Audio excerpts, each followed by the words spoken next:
Disclaimer, since I barely have any TWS, there won't be a lot of comparison to the other TWS in the market. If I were to compare the i5, I will try comparing them to Moondrop's new TWS, the Moondrop Mocha, as both are released around the same time and around the same price. Before jumping into the review, I would like to thank Roseselsa and Yue for giving me a chance to review their new TWS, the Earfree i5, which I will be reviewing too as the i5 in this video. However, they do not have any input on this review, and this review is 100% my own thoughts and opinion. With that out of the way, let's get into it. The Roseselsa Earfree i5 is a newly released TWS from the brand. They used to be called Rose Technics, but they are now a new brand called Roseselsa.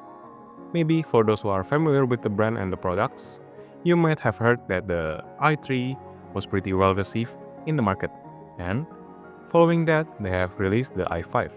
Perhaps I won't go into more detail regarding the i3 as I do not have a set, but a few months ago I also covered their budget TWS, the CeramicsX and the Ceramics.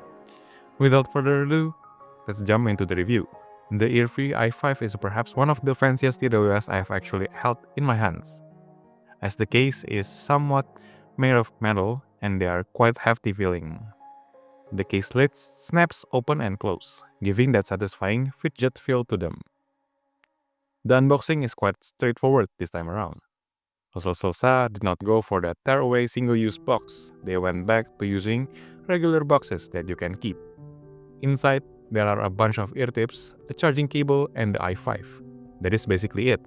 That is what you need and that is what you got. The design does incorporate a stem design this time around, unlike that bullet marble design of the Ceramics and the CeramicsX, making them rather easy to fit and distinguish between left and right. The stem does have a line on them. I think they are showing the touch area for touch controls. The case, as mentioned, is made of metal. It is quite unique and would definitely give that fancy feel I have talked about. While the case does exhibit a hefty, confident feel, the earbuds are light and comfortable to wear. Perhaps the fitment isn't as deep as IEM's, making the Earfree i5 quite comfortable for a long period of times. Although, I think you will need to rest your ears, and exposure to loud noises for a prolonged period of time may cause irreversible damage to your ears. Speaking about noises, let's talk about the sound that the i5 produces. When I first picked them up and listened to them, I immediately get a note of white sound staging. Perhaps it is not the sound staging, but perhaps the vocal sounds further from you are, giving that sense of wide, expansive soundstage. Other than that note, I did not find anything weird with the i5.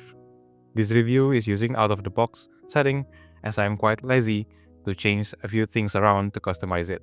So, out of the box, it is on the pop sound signature, and this time around they actually came with LDAC already turned on.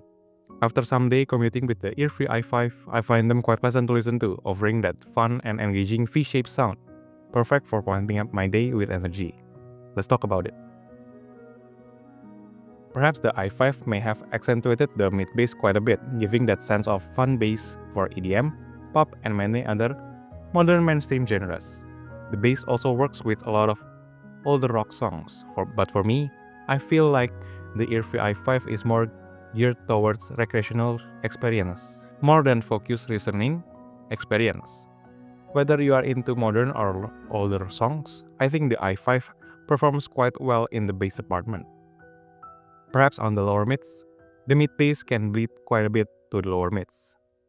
Usually, this results in somewhat muddy lower mids, which means that frequencies that are on lower mid can lose definition and somewhat vague. While I did mention that just now, I think the lower mids of the i5 is quite okay and quite clean overall.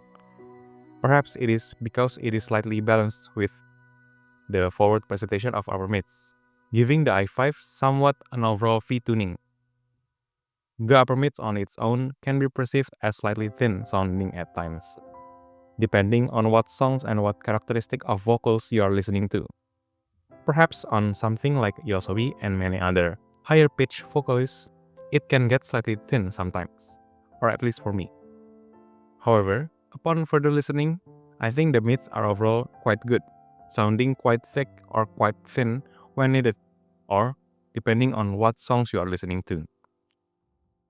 The Earfree i5 is somewhat a little energetic, giving that sense of clarity and bringing up some of that detail in the mix. I quite like this, as it is perhaps quite balanced sounding, especially combined with the other notes I have with the i5.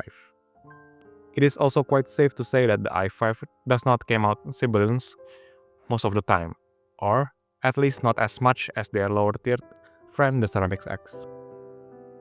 Speaking of which, a few months back, Roseselsa also sent me their CeramicsX. I did a review on them, and to me they are overall a pretty good TWS, with room for improvements. The review is linked in the video description in case you want to check them out. However, a few months later, it seems like Roseselsa actually listened to the community and my feedback, as the Earfree i5 addresses most of that concern with the CeramicsX. The first time I listened to the i5, I found them quite normal and quite pleasant. I like that they have refined the sound quite a bit, giving a slightly body and warmth to the overall top end. Personally, I still find them quite thin, and I would like a lot more warmth and body to the mentioned top end. But that is just me. I think with the current tuning, the i5 could appeal to a wider range of people. Comparing an IM to a TWS is definitely not recommended, as they are technically two different classes. However, since I have found several people that wants an IM sound without wires, perhaps I should put at least one in this review.